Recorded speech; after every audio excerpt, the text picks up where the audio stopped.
Tempos depois, a embaixatriz deixou Teherã e um novo casal chegou para substituí-los. Por outro lado, seu marido, o embaixador, era uma pessoa formidável. Ele já havia concluído sua missão e estava deixando Teherã. Após a partida deles, fiquei sabendo por meio das bajuladoras que ela havia sido sua secretária e que ele tinha abandonado a família para ficar com ela. Essa revelação me levou a várias conclusões, entre elas a de que quem tem telhado de vidro parece sentir prazer em atirar pedra nos telhados alheios. Afinal, as pessoas costumam projetar nos outros aquilo que no fundo enxergam em si mesmas. Foi nesse jantar que conheci Cláudio, uma pessoa incrível, um homem maduro, educado e refinado, com quem eu sempre conversava nas festas. Eu e Cláudio nos tornamos grandes amigos mais tarde. Naquele dia desagradável, marcado pelas perguntas capciosas da embaixatriz, Cláudio foi a minha salvação. Percebendo meu desconforto, sentou-se ao meu lado e não me deixou sozinha, permaneceu comigo até o fim do evento. Cláudio conhecia o Brasil e tinha uma grande admiração pelos brasileiros, o que despertou ainda mais desconforto nas mulheres presentes. Afinal, além de ter sido um executivo de destaque no Irã, era na sua casa que aconteciam as festas mais grandiosas e famosas de Teherã, e ser amiga do Cláudio era um motivo de inveja para muita gente. Ele vivia sozinho há 11 anos em Teherã, onde trabalhava como executivo representante do Banco Comercial da Itália. Apesar de sua posição, era uma pessoa extremamente simples e seu hobby até hoje é a gastronomia, obviamente italiana. Nós formamos uma dupla imbatível em Teherã, organizando festas grandiosas e colaborando em trabalhos de caridade com a Congregação das Irmãs. Cláudio fazia coisas extraordinárias, dava aulas de culinária na TV iraniana e em sua casa para as embaixatrizes e senhoras da sociedade, tanto estrangeira quanto iraniana. Era uma pessoa extremamente caridosa, sempre envolvido em ajudar instituições carentes, sobretudo as crianças órfãs. Em sua casa, contava com o serviço de um mordomo iraniano que, sob sua orientação, aprendeu a cozinhar divinamente e passou a ser requisitado para preparar pratos em todas as festas importantes de Teherã, inclusive as nossas. Os jantares na casa de Branca e Maurício também eram maravilhosos. Eles eram grandes amigos do Cláudio. Branca era uma mulher distinta e educada que havia passado grande parte da vida no exterior acompanhando o marido. Sua mentalidade era muito diferente da de outras italianas. Ela tinha conteúdo. Quando eu chegava a uma festa e encontrava Cláudio ou Branca, sentia um alívio imediato. Eram pessoas extremamente cultas que haviam viajado o mundo e conheciam diversos povos e culturas e falavam diversos idiomas.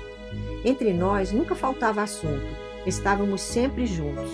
Aos poucos, conseguimos unir as comunidades italiana e brasileira, estreitando os laços de amizade entre italianos e brasileiros, algo que nunca havia acontecido antes em Teherã, e formamos uma grande família. Assim, os dias, semanas e meses foram passando, e fui descobrindo a importância das amizades em nossas vidas. A amizade é um fator fundamental na vida de qualquer pessoa. Se não fosse por aqueles amigos, minha vida em Teherã não teria tido nenhum sentido. Com eles, organizei muitas coisas e, admito, cometi também algumas doces loucuras inesquecíveis. A amizade melhora a felicidade e diminui a tristeza, porque através do amigo duplicam-se as alegrias e se dividem os problemas. O grupo dos brasileiros era pequeno, com apenas 13 brasileiros, não incluindo o embaixador. Organizávamos reuniões onde nos deitávamos no chão para praticar relaxamento e meditação em grupo. Era uma forma de aliviar as tensões e lidar com a saudade dos nossos filhos. Nós éramos todos espiritualistas e todas as terças-feiras nos reuníamos para o culto do Evangelho. Cada semana era na casa de um de nós. Durante essas reuniões, na hora da prece, chorávamos, compartilhávamos nossas dificuldades e desabafávamos sobre os problemas que enfrentávamos. Era uma terapia em grupo, um verdadeiro confessionário entre amigos. Um ajudava o outro com palavras de apoio, afeto e carinho. E quando saíamos dessas reuniões, os assuntos discutidos jamais eram mencionados ou questionados por nenhum de nós. Se alguém demonstrava preocupação com algo que havia sido dito, chamávamos essa pessoa a sós e oferecíamos ajuda.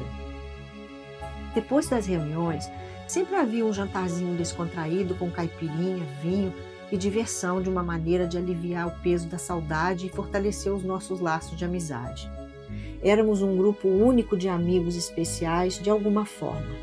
Compartilhávamos as mesmas crenças, interesses e valores de vida.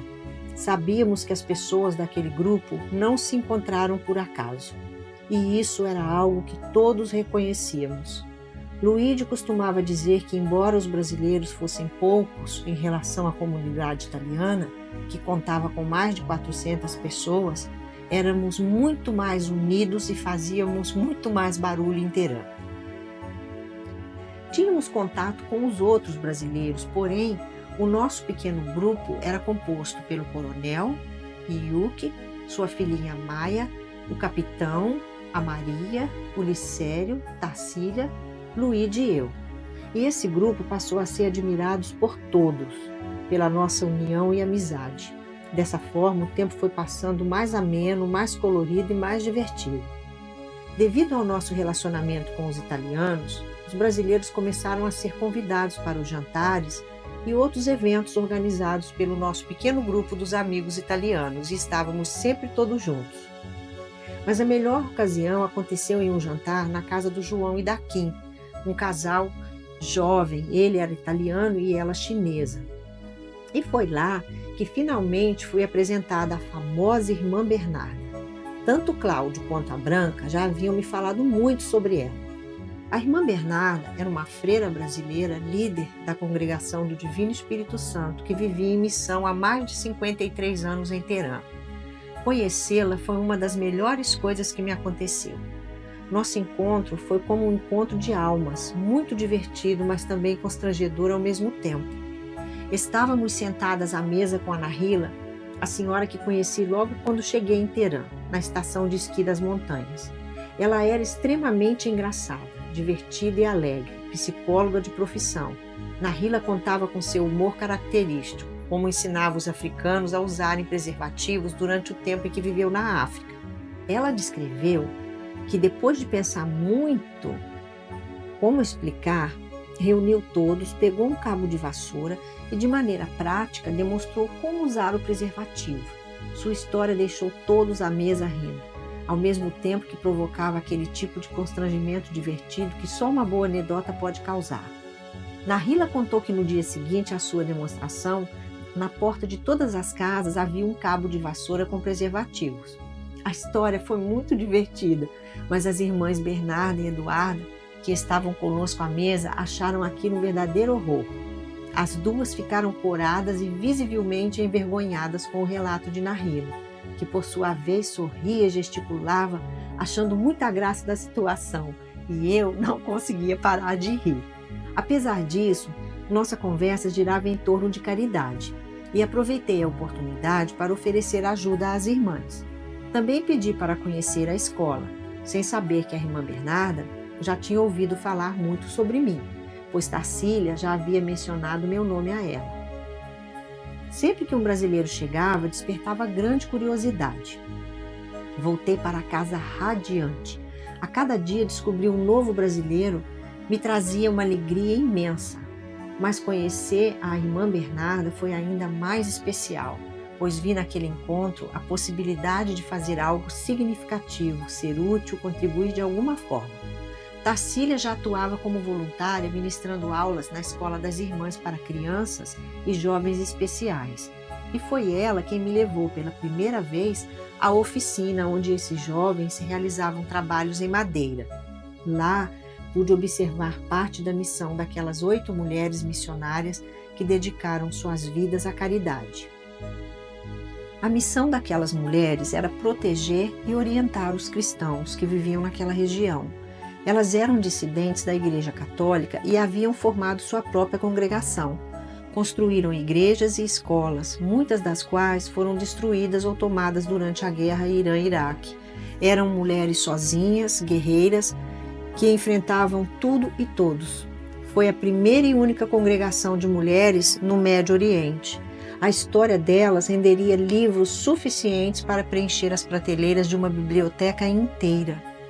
Havia também uma escola que chamávamos de Casa de Vilá, onde os jovens cristãos recebiam apoio e participavam de diversas atividades, como aulas de computação, arte, culinária, trabalhos manuais, idiomas, além de terem acesso a uma biblioteca, vídeos e até mesmo um pub.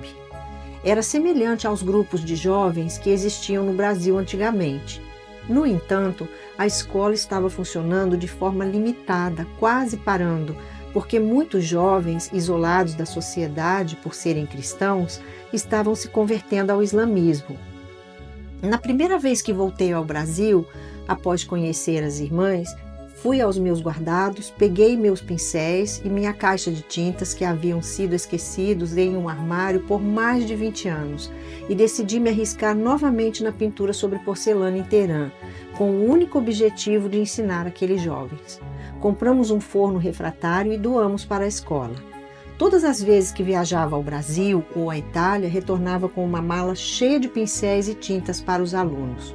No início, eu achava que as minhas mãos não seriam capazes de colorir uma porcelana, pois haviam se passado muitos anos e eu havia perdido totalmente a leveza, a prática e a técnica. No entanto, tive que me reinventar, afinal, era por uma boa causa. As moças ficaram encantadas com as pinturas e logo se interessaram em aprender. Até os rapazes demonstraram entusiasmo e as aulas começaram a ficar lotadas de alunos. Pintávamos tudo que víamos pela frente, tecidos, sabonetes e até garrafas velhas de vinho. Fazíamos diversos trabalhos manuais, como enfeites de Natal e outras peças artesanais que eram vendidos em bazares para arrecadar fundos destinados às obras das irmãs.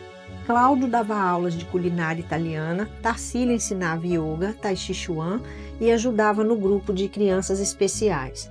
Além disso, outros estrangeiros voluntários ofereciam aulas de idiomas. Mobilizei todos ao meu alcance para colaborar com as irmãs naquela missão. Licério costumava dizer que as irmãs nunca tinham arrecadado tanto dinheiro quanto na época em que estivemos lá. Nossa meta era reformar a escola, montar um cinema, reativar o pub e captar os alunos para que pudessem trabalhar de forma independente, gerando renda para sustentar suas famílias.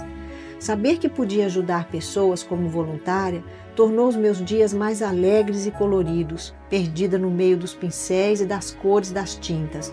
Aquilo me fazia esquecer um pouco dos problemas, dos obstáculos, da saudade e, por instantes, até da própria vida, porque me desligava do mundo naqueles momentos.